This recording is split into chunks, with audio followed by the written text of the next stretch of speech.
Pro Tools has been the industry standard for mixing and mastering for at least the past 20 years. And while I know most people aren't a huge fan of what Dolby Atmos is becoming for the music industry, bigger companies are investing their time and resources to make it more feasible for the average home producer to produce in the immersive format.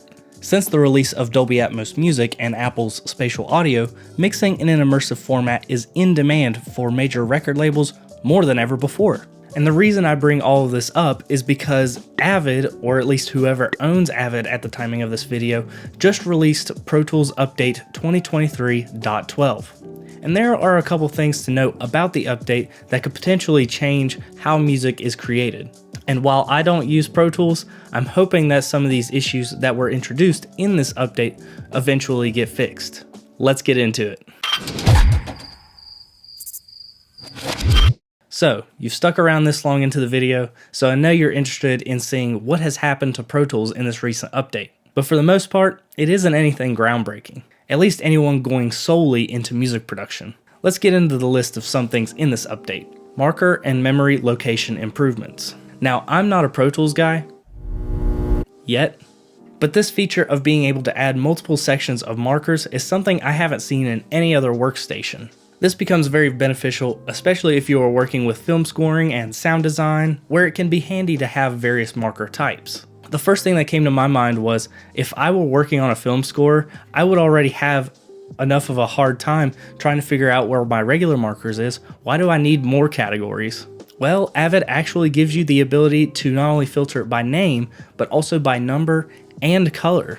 And speaking of color, there are now even more color coding capabilities. Inputs and outputs now inherit the color of the tracks that you are sending to, and if I understand this correctly, can be turned off from the default setting, and are customizable. And this can be adjusted however you wish, whether it be setting the bus to default to the color assigned, or creating various groups to a specific color so it can be easier for you to identify exactly where your audio is being routed to at just a glance.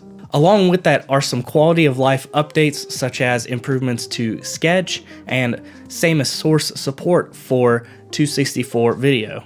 But I am a music producer, and most of my audience as of right now are people that work or want to work in the music industry, so I wouldn't be making this video if it wasn't something that could impact you guys. So, shall we address the elephant in the room?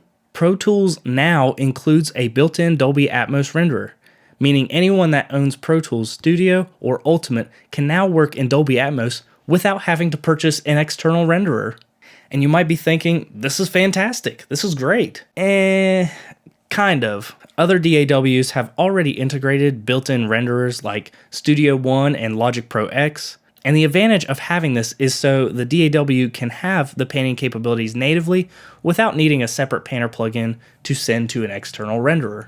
You can open your DAW and get started almost immediately, just like you would be if you were working in a stereo project. That's crazy, you can now do this within Pro Tools and you don't even need to get an external renderer. And for most people, this sounds really cool, but I don't recommend doing this. A couple disadvantages of mixing immersive entirely within a workstation is that there are some features that are lacking compared to the external renderer that, in my opinion, are essential to music production. The main thing being the lack of ability to render the entire mix to an MP4 file for the artist, record label, or quality control engineer to be able to play back the mix on a compatible surround sound system or Dolby Atmos enabled device. But for the people who are just getting started or are working in a small home studio like I am, you may not need this right now. But I do recommend once you begin working in a professional environment that you have the flexibility of being able to deliver whatever format the client needs. Now, back to the Pro Tools renderer for just a second. One advantage that it does have compared to other internal renderers is that you have the ability to change and adjust your trim levels and downmix settings and to be able to measure your re-renders correctly. Because if any of the other internal renderers are like Logic Pro, even when you fold down to 5.1, the loudness measurement isn't quite that accurate, at least compared to the external renderer.